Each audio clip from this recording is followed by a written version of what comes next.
So friends, మనం ఈరోజు price action గురించి మాట్లాడదాం. బ్యాంక్ నిఫ్టీ ఒకసారి చాలా రోజులు అవుతుంది. ఇక్కడ వెయిట్ వన్ సెక్.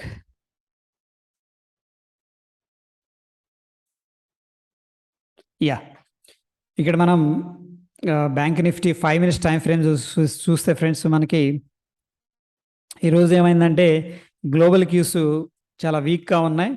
మార్కెట్ డైరెక్ట్గా గ్యాప్ డౌన్ అయింది ఫ్రెండ్స్. ఓకేనా, గ్యాప్ డౌన్ అయింది. ఎక్కడైందంటే ఆల్మోస్ట్ 38,800 దగ్గర మనకి గ్యాప్ డౌన్ అయింది. మనం చూస్తే ఈ లెవెల్ అనేది ప్రీవియస్గా చాలాసార్లు హోల్డ్ చేసింది. Okay, based on the price action చూస్తే ఇక్కడ చూడండి, మల్టిపుల్ టైమ్స్ ఇదే లెవెల్ని హోల్డ్ చేయటం అనేది జరిగింది. సో డైరెక్ట్గా 38,800 దగ్గర గ్యాప్ డౌన్ అయింది. దాని తర్వాత ఈ మ్యాసివ్ బుల్లిష్ క్యాండిల్ అనేది ఫార్మేషన్ జరిగింది ఫ్రెండ్స్. ఓకే, ఈ 5 మినిట్స్ టైం ఫ్రేమ్లో మనం చూస్తే మ్యాసివ్ బుల్లిష్ క్యాండిల్ అనేది ఫార్మేషన్ జరిగింది. ఓకే, దాని వెనుక టెక్నికల్స్ కూడా మనం తీసుకోవచ్చు support. Okay, strong gap down అయింది కాబట్టి మనకి డిఎంఐ నెగిటివ్గా చూపించింది. దాని తర్వాత కొద్దిగా సెల్లర్స్ ఓపెనింగ్ అయిన దగ్గర నుంచి కూడా ఇక్కడ చూస్తే తగ్గుతూ వచ్చారు. ఓపెనింగ్ అయిన దగ్గర నుంచి కూడా బయర్స్ అనే వాళ్ళు పెరుగుతూ వచ్చారు. సో ఆల్ టుగెదర్ ఏంటంటే డైరెక్ట్ గ్యాప్ డౌన్ వల్ల ఏంటంటే కొద్దిగా ఇండికేటర్స్ అనేది ఫ్లక్చువేషన్ కనిపించింది. బట్ ప్రైస్ యాక్షన్ మనం చూస్తే ఫ్రెండ్స్, ఇక్కడ 38,800 దగ్గర మంచి సపోర్ట్ ఉంది. సపోర్ట్ తీసుకుంది లేదు అనేది మనకు క్లియర్గా ఇక్కడ క్యాండిల్ చెప్తుంది. It's a very big candle అని చెప్పొచ్చు. సో డెఫినెట్లీ అక్కడ నుంచి కూడా మనకి మంచి మూవ్ వచ్చింది. అండ్ మోరోవర్ చూస్తే ఫ్రెండ్స్, మనకి ప్రీవియస్గా ఏదైతే ఆల్మోస్ట్ ఇక్కడ ఒక రెసిస్టెన్స్ లెవెల్ ఉంది, అప్రాక్సిమేట్ జోన్ ఇది. ఓకే, లైక్ ఏంటంటే 39,600 ఆ లెవెల్లో. నా ఏంటంటే మనం ఒకవేళ షార్టింగ్ ఆపర్చునిటీ చూడాలి అనుకుంటే ఫ్రెండ్స్, మనకి క్లియర్గా ఇక్కడ ఒక ఎం ప్యాటర్న్ కూడా క్రియేట్ అయింది. చూడండి, ఒక స్ట్రాంగ్ మూవ్ వచ్చింది, కన్సోలిడేషన్ తీసుకుంది, ఒక W pattern, small W pattern, but ఇమీడియట్గా ఫెయిల్ అయ్యి మనకి ఎం ప్యాటర్న్ లో అనేది బ్రేక్అవుట్ చేసింది ఫ్రెండ్స్.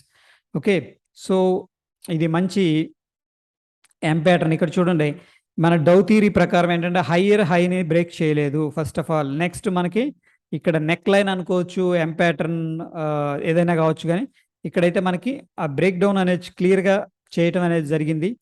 సో ఆ బ్రేక్ డౌన్ చేసిన తర్వాత మళ్ళీ హ్యూజ్ ఫాల్ అనేది డౌన్ సైడ్ రావడం జరిగింది. ఓవరాల్గా ఏంటంటే మనకి 39,700 దగ్గర, 650 దగ్గర స్ట్రాంగ్ రెసిస్టెన్స్ ఉంది. డబుల్ టాప్ అనేది ఆల్మోస్ట్ క్రియేట్ అయింది. దాని తర్వాత ఎం ప్యాటర్న్ బ్రేక్ డౌన్ జరిగింది, మళ్ళీ రీటెస్ట్ చేసింది. రీటెస్ట్లో కొద్దిగా కన్సోలిడేషన్ తీసుకుంది. బట్ అయితే ఒకవేళ షార్ట్ చేసే friends, this is very important level. మనకి ఈ హై అనేది డౌ థియరీ ప్రకారం కానీ టెక్నికల్గా మనం అబ్జర్వ్ చేస్తే ఈ లెవెల్ అనేది బ్రేక్అవుట్ చేస్తే మళ్ళీ ఫర్దర్గా ఎక్స్టెండ్ అవ్వచ్చు. అటువంటి ప్రయత్నం అనేది చేయలేదు. నెక్స్ట్ స్లోగా కిందకి వెళ్ళటం అనేది జరిగింది. సో ఓవరాల్గా మనం చూస్తే ఒక రేంజ్ అనేది క్రియేట్ అయింది. డైలీ టైం ఫ్రేమ్లో ఒకసారి చూద్దాం friends. Inside candle, okay, we are at supply. ఇది అవర్లీ టైం ఫ్రేమ్లో కూడా మనం చూసుకున్నాం, ఒక సప్లై అది ప్రీవియస్గా అంత దూరం రాలేదు, కానీ ఆల్మోస్ట్ అదే క్లోజింగ్కి వచ్చింది. అక్కడ నుంచి కూడా మార్కెట్ అనేది రిజెక్ట్ అయింది. సో ఆల్ టుగెదర్ మనం చూస్తే ఒక బుల్స్ ట్రాప్ అయినట్టు అనిపిస్తుంది ప్రస్తుతానికి. ఎందుకంటే ఈ హై అనేది బ్రేక్అవుట్ చేయలేదు. చాలామంది బై చేసి ఉండొచ్చు, బ్రేక్అవుట్ అయ్యి ఇంకా ఫర్దర్గా ఎక్స్టెండ్ అవుతుంది మనకని చెప్పేసి చాలా ఎక్స్పెక్టేషన్, చాలా పాజిటివ్గా ఉంది ప్రీవియస్ డే. సో ప్రస్తుతానికి అయితే బయర్స్ ఇక్కడ ట్రాప్ అయినట్టు క్లియర్గా కనిపిస్తుంది 39,650 ఆర్డ్ లెవెల్ బ్రేక్అవుట్ దగ్గర. క్యాండిల్ స్టిక్ని మనం అబ్జర్వ్ చేస్తే ఫ్రెండ్స్, ఇన్సైడ్ క్యాండిల్ ఫార్మేషన్ అయితే కనిపిస్తుంది. ఒక రకంగా ఏంటంటే డిప్లో బై చేశారు. చూడండి, ఈ కాంటెక్స్ట్ వెరీ వెరీ ఇంపార్టెంట్. డిప్లో బై చేశారు అండ్ హైలో సెల్ చేశారు. అంటే ఈ హైలో రెసిస్టెన్స్ ఉంది అని చెప్పేసి మనకు ఒక price action, previous structure and ఈరోజు మార్కెట్ ఫాల్ అయిన విధానంలో కొంత సెల్లింగ్ ప్రెషర్ అయితే కనిపిస్తుంది. ఇది కంప్లీట్గా ఏంటంటే మనకి సెల్లర్స్ కంట్రోల్ తీసుకున్నారని చెప్పట్లేదు, కానీ బట్ ఏంటంటే హయ్యర్ లెవెల్స్లో అంటే 39,500 పైకి వెళ్ళినప్పుడు మాత్రం ప్రాఫిట్ బుకింగ్ అనేది చేసుకుంటున్నారు. ఒక రకంగా ఒక కాషియస్గా ఉన్నారు, అంటే జాగ్రత్త పడుతున్నారని చెప్పేసి మనకి ఇక్కడ క్లియర్గా తెలుస్తుంది. సో హోప్ ఒకవేళ రేపు కనుక కంటిన్యూ అయిందంటే ఫ్రెండ్స్, ఈ లో అనేది ట్రిగ్గర్ అయిందంటే డౌన్ సైడ్ మనకి అకార్డింగ్ టు ద థియరీ ఈ సపోర్ట్ అనేది మనం మళ్ళీ టెస్ట్ చేసే అవకాశం ఉంది. ఈ ఏదైతే సపోర్ట్ ఉందో 38,000 ఇది గాన బ్రేక్ అయిందంటే మాత్రం ఒక సిగ్నిఫికెంట్ ఫాల్ అయితే జరగవచ్చు ఫ్రెండ్స్. ఓకే. ప్రస్తుతానికి ఏంటంటే ఒక డిస్ట్రిబ్యూషన్ ఫేజ్‌లో ఉన్నట్టు అనిపిస్తుంది. ఎయిదర్ బుల్లిష్‌గా కంట్రోల్‌లో లేదు అండ్ బేరిష్‌గా లేదు. ప్రస్తుతం ఒక డిస్ట్రిబ్యూషన్ మోడ్‌లో ఉంది. సో, లోవర్ టైమ్ ఫ్రేమ్‌లో మనకి ఏదన్నా స్మాల్ స్కాల్పింగ్ ఆపర్చునిటీస్ వస్తే మాత్రం డెఫినిట్‌గా తీసుకోవచ్చు. ఇంతకుముందు మనం 5 మినిట్స్‌లో డిస్కస్ చేసుకున్నట్టు మనం ఏంటంటే లోవర్ లెవెల్స్‌కి డిగ్ చేసి ఎక్కడైనా బయింగ్ లేదా సెల్లింగ్ ఆపర్చునిటీ ఉందా అని చెప్పేసి చూసుకుంటూ ఉండాలి ఫ్రెండ్స్. సో, ఒకవేళ ఇందులో బై చేయాల్సి వస్తే ఫ్రెండ్స్ ఇక్కడ నేనైతే ఈ లెవెల్ బ్రేక్‌ఔట్‌ని వాచ్ చేస్తూ ఉంటాను. ఓకే. అండ్ లోవర్ టైమ్ ఫ్రేమ్స్‌లో మేబీ 39,150, 160 దగ్గర స్కాల్పింగ్ ఆపర్చునిటీ అయితే తీసుకోవచ్చు. దట్ ఈస్ వాట్ ఇక్కడ నుంచి ఒక 200 పాయింట్స్ అయితే మూవ్ అయింది. ఒక స్కాల్పింగ్ ఆపర్చునిటీ అనమాట. ఎందుకంటే మనకి చూడండి మార్కెట్ ఫాల్ అయింది. ఈ పాయింట్ దగ్గర బుల్లిష్ ఎంగల్ఫింగ్ క్యాండిల్ ఫార్మేషన్ జరిగింది. దాని తర్వాత సెల్లర్స్ ట్రై చేశారు. ఈ క్యాండిల్‌లో చూస్తే 215 క్యాండిల్‌లో. మళ్ళీ బుల్స్ కంట్రోల్ తీసుకొని ఈ క్యాండిల్ అయితే కొద్ది కన్ఫర్మేషన్ ఇస్తుంది 225 క్యాండిల్.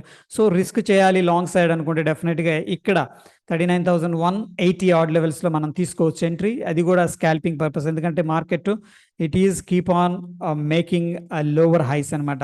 ఓకే. సో, ఒక ట్రెండ్ షార్టర్ టర్మ్ అగైన్ ఇది మనం డిస్కస్ చేసుకున్నాం. డౌ థియరీ మాట్లాడుకుందాం. ఎందుకంటే మనకి ప్రైమరీ ట్రెండ్ అయితే బుల్లిష్ ఉంది.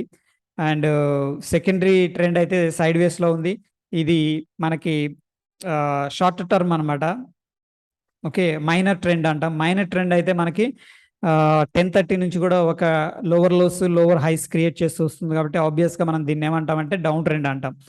So, based on the type of personality and type of trade మనం ఇక్కడ ఏంటంటే యాక్టివేట్ అవ్వాల్సింది. ప్రస్తుతానికైతే మనకు ఒక డిస్ట్రిబ్యూషన్ జోన్‌లో ఉన్నట్టు క్లియర్‌గా తెలుస్తుంది. రేపు మార్నింగ్ చూద్దాం ఎస్‌జిఎక్స్ నిఫ్టీ పరిస్థితి ఎలా ఉంటదో దాన్ని బట్టి మనం ఒక అంచనా అనేది వేయగలం. Where price is taking halt అని చెప్పేసి. ప్రస్తుతానికైతే మనకి డౌన్ సైడ్ 38,000 రఫ్‌గా ఫ్రెండ్స్ 37,930 ఉంది కదా! 38,000 బ్రేక్ అవ్వనంత కాలం మనం స్టిల్ బుల్లిష్‌గానే కన్సిడర్ చేయాలి. ఒకసారి ఈ లెవెల్ గాన ఇంకా కన్సాలిడేషన్ తీసుకొని బ్రేక్ డౌన్ జరిగిందంటే దెన్ మనం ఏంటంటే బేర్‌గా కన్ఫర్మేషన్ చేసుకోవడానికి ఆస్కారం ఉంటది ఫ్రెండ్స్. టిల్ దెన్ ఏంటంటే మనం స్టిల్ డిస్ట్రిబ్యూషన్ అనుకోవచ్చు లేదా బుల్లిష్ అని చెప్పేసి అనుకోవచ్చు. అది ఫ్రెండ్స్ ఈ రోజుకి. ఓకే. Stay tune. ధన్యవాదాలు.